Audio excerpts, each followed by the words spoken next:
I can't recall the last time I took advice from anyone.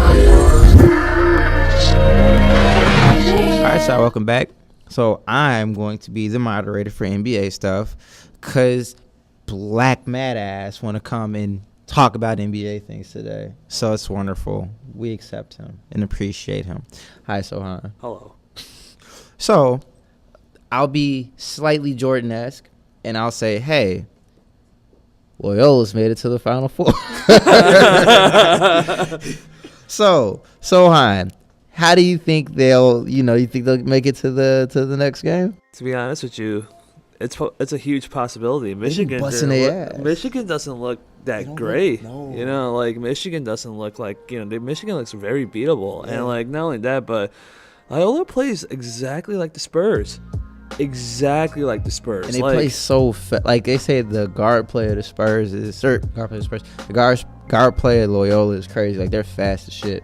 But the thing is, what I also noticed on their defense is that like they switch everything but keep up with everybody. Like they'll switch, and like there's like besides the big boy, there's like no mismatches that ever happen. Besides Wagner ass. Yeah. I've been watching them. Like watching Michigan. I was watching that Michigan. Was that Florida State game? Florida State. And like you could tell that there's flaws in the way that like Michigan and Florida State was playing. Michigan is not hitting that three, they're not that good. It's not even that. It's like I was watching like same thing with the guard play. Like they were setting those screens. Like they were giving it to the big boy a little bit more than Florida State was, but they were missing so many rolls to the basket. That's good, yeah. And that defense it wasn't like it's suffocating as Loyola's been. Like they really was the Kansas State. Yeah, Kansas beat State their asses. Beat them down. Like from start to finish. That was crazy. Yeah, that was a crazy game. You been watching it? Yeah, I've been watching. Loyola, though, like exactly what you were saying with how they play like the Spurs.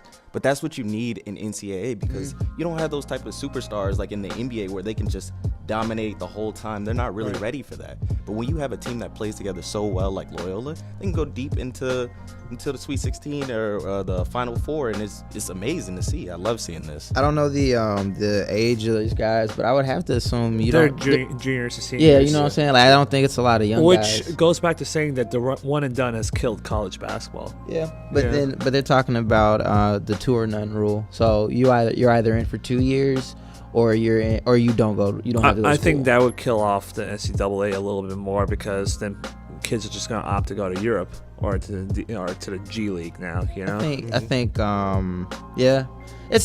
We're gonna talk about that. We're gonna talk about that, but let's because they're not getting paid. But that's different. That's a whole other thing. Story. But we'll go ahead and get into what's going on right now in the league. There's 2 things that I want to talk about. Yeah. So of course we're gonna start off out west, and I was watching Upper Side this weekend, and the last game I just saw was Golden State versus Atlanta. So this is Stephen Curry's first game back from his ankle injury. I think Draymond was still out. I think Draymond was thought he either could have been and could not. I don't really care. It doesn't really have anything to do with what I'm talking about right now. But so Stephen Curry had his first game back in, and he got hurt again. And somebody fell on his ankle, and so it didn't look very good. It didn't look good at all. And so my question to you guys, I'll start with you first, Matt. Okay. Is the way injuries are going on out west. Out east is not that huge of a deal because we don't have a lot of all-stars, but even the ones we do have, them missing isn't necessarily killing the team. The injuries that we have out west, though, at what does that change how the playoff picture is going to look? Because I don't know if Jimmy Buckets is back with Timberwolves yet, is he? I don't think so. He's still out. That's been an issue. That's why they've been now. Right, and that's why they were as high as 3rd, and that's why they've been sliding down. Same thing with Kawhi being out, of course. Yeah, we still don't know what's up with him. We don't know when he's coming back. Same thing with Boogie being out. With the Pelicans, we were talking about them, making a resurgence, and now, they're back in the same little situation they've been in. But the big thing for me that I think will really change how the West comes out is the health of the Warriors. Yeah. So how much do you think the health of the Warriors is going to affect their actual playoff run? Because me personally, I believe that if Steph's out and let's say Draymond's out, I watched that game. They did not look impressive against Atlanta at all, and I don't think KD can do it by himself. Well, in that sense, I usually would have to go against you on that, but if you remember when they played the Cavaliers and Steph Curry had that nagging ankle injury, they didn't look like the same team and they couldn't really compete as well. And Steph Curry, if it was a different injury, maybe like something with his rib, he got hit in his rib, but these ankle injuries for Steph Curry are a big deal. It affects his shooting. Same injury. Yeah. So I would be a little worried about it, honestly, because Steph Curry's always dealt with this, and we've seen what happened last time he had an ankle injury during the playoffs. So it's getting close to that time. He needs to get healthy. I say give him the regular time of rest, and then give him an extra week, just so he can be completely healthy for the playoffs again. Because I think you're right. Kevin Durant can't do it alone, but not because of LeBron or anybody. It's because the Rockets. When they go up against the Rockets, they're going to need everybody. Would you say if Steph Curry didn't have KD versus KD not having Steph Curry, which one of those Golden State teams are going to get deeper in the playoffs? That's a hard question. That's a really hard question. I would say with the same team, right? I would say Kevin Durant would get deeper in the playoffs only because Kevin Durant on the defensive end has stepped up way more than Steph Curry has. And that's going to be really valuable going against the Rockets. You're going to need that big presence in the middle, which he has become. And Steph Curry can't really guard James Harden or Chris Paul to the advantage because he's never had to go against both of them at the same time. So I think Kevin Durant will be able to take them deeper, beat more teams than Steph Curry will. Okay. And then so what are you thinking about these Golden State injuries? Do you think it's gonna actually hinder them in the playoffs this season?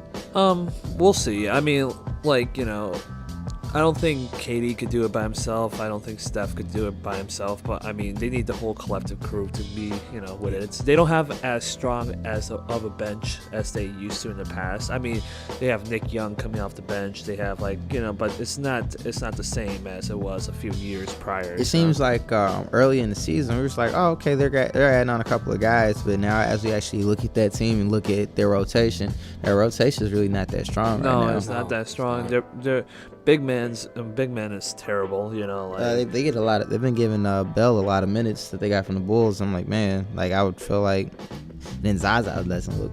Zaza's not gonna be an impact player. Man, I don't know what's going on. You might as well give a younger guy some playtime though. Just see during the playoffs, maybe you can use him. Like Zaza ain't that great, so just keep him moving. And then another thing that I kind of thought about was like, man, the reason why I don't think KD will really be able to get it done without Steph is I just think back to KD and Russ the last year in OKC. They had a much stronger team than they did with this Golden State team. But KD doesn't make the players around him better. He doesn't. That's the difference between him and LeBron. LeBron makes, the players around him better because they're getting him passes and everything like that. But I think he does to a certain extent. Not as much. Not even nearly as close as LeBron, but he does make some players better. Some are like he doesn't gel as well, I would say. Yeah, I would agree with you on that. Because you can see in the offense, the ball sticks with him, and then it sticks with him for about 5 to 10 seconds before he has to pass it off. Which is completely fine if he's on. Right. Yeah. If he starts missing 3-4 shots in a row, your offense gets killed. Yeah. So. And so I think with that, Houston comes in, healthy. It's going to be difficult. I think it's going to be difficult for Golden State for a lot of teams. I think the West playoffs is going to be something really to pay attention to this year versus not paying attention at all to the West. I think it's going to be something going crazy. But now we flip over to the East, and this is probably the first segment of our 9-episode career that I can finally say something positive about LeBron. And so from the past couple of weeks, we've seen that with Kevin Love back in that lineup, they've been able to really get things going a little bit more. They've been able to win the games that they should win. It's late in the season. I'm not sure what the rest of the Cavs schedule's looking like. But as far as what's going on from what we've seen with just that Kevin Love in there, it seems like that extra shooter is really helping them out. That extra rebounder is helping them out. And just having another man in the rotation is helping them out as well.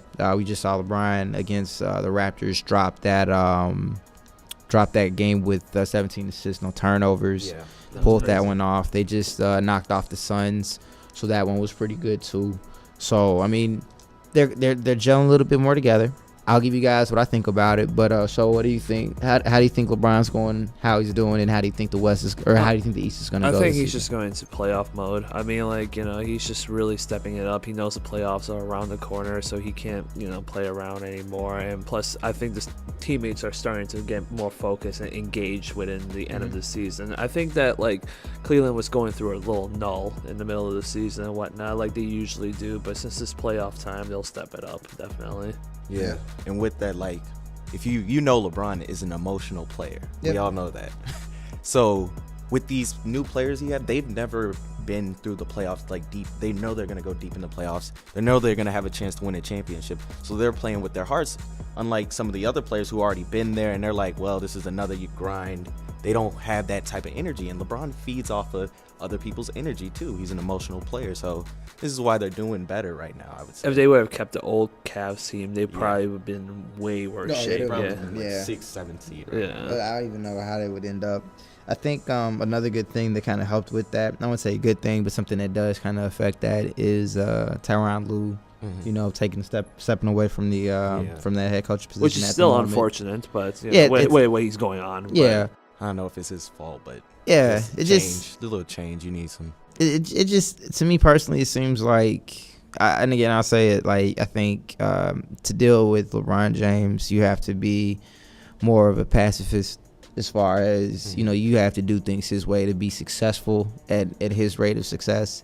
But either way, it just seems like they're kind of they're getting it together. I do want to say that even with that 17 assists, no turnover game, I want you guys to think about this. Yeah, they beat the Raptors. Yeah, DeRozan didn't look the greatest, but LeBron had to go 17-0, 0 turnovers to beat the Raptors. I think it was 132-129. Now, even if he had 3 turnovers to 17 assists, that turnover to assist ratio is pretty good. 3 turnovers, you'd have to imagine that would turn into at least, 3-4 points. Yeah. I think that a lot of people are saying, like, oh yeah, see, they can't, the Raptors can't do anything. I think people really need to take a little bit of time to actually look and see, like, how well the Cavs had to play to even beat the Raptors by such a small margin. And DeRozan did have a clean look at that last shot. I agree with you in that sort, but it's just that the fact that the Raptors have a DNA of choking. Though. They do. Like, and that's something they haven't gotten over, and that's evident in that game too. So, like, I don't know, like, in the playoffs, if they face them, if they'll be able to take on the Cavs, because they do still have that DNA of choking. Lowry disappears every single time. playoff. I haven't heard anything about him. They just need that one player, like that one Draymond Green player who just doesn't care about anything. He's like, well, I'm going to play hard. I'm going to inspire you to play hard. Yeah. But they don't have that yet. No. And that's why I think that was supposed to be Ibaka. Yeah, it was supposed to be, but it's like they just need that one person. As soon as they get that, I feel I would have more confidence in them more than if Kyle Lowry started playing better, because he can play the same amount. They don't have that mental toughness though. Yeah. They really don't. They crumble. Is that Alvin? Not Alvin. Is Alvin Gentry their coach? I forgot who was. Is that their coach's fault? I was Casey. I think Drew Casey. I think that's his name. Casey. Yeah. Is that the coach's fault? Because that's been an issue for about 5 years. That could be it. It could be it, but like the coach doesn't make adjustments in the playoffs too. Sometimes you got to be at fault, but But also that's also like what Kobe said, the Mamba mentality. You have to have that mentality when you play in the NBA. You got to have that aggressiveness. Like, every night I'm gonna go out there and kill you. That doesn't mean that you can shoot 50 shots. But it just means like every loose ball is yours. Every rebound is yours. I think the one person that does take that into consideration, and I think it's been real low key, is DeRozan, because he's been rocking a lot of Kobe's as of late. Yeah. Like every time you look on Slam, or every time they're talking about something, he's rocking some Kobe's. Will it translate in the playoffs? That's all that matters. I don't know. I would hope so. I would love to see the Raptors. I want to see. I would like to see the Raptors in the finals. Yeah. That would be amazing. But I mean, like, until they stop choking, we'll see. So our 2 instances, and I think it'll come down to Cleveland and Toronto in the Eastern Conference. The 2 things you have is, one, does LeBron's not great team step up, or does DeMar DeRozan's choking team choke less? Me personally, I think they choke a little less this season. I think they have a larger chance to choke less. They have a way better bench. Yeah, they have a larger chance to choke, a smaller chance to choke less than LeBron's team to just play out of their bodies. And I'd say the East got way more interesting. Yeah. Than when we first started talking about it. Yeah, it's way more interesting. Still doesn't mean they're going to win shit. True. Like, We're going to keep it short this week, though, just because we're really waiting for those playoffs. But, yeah. End the season right now, please. Please. We got 7 games, something like that. We'll see what happens. All right, guys, we'll be back. Go Loyola. Rambling.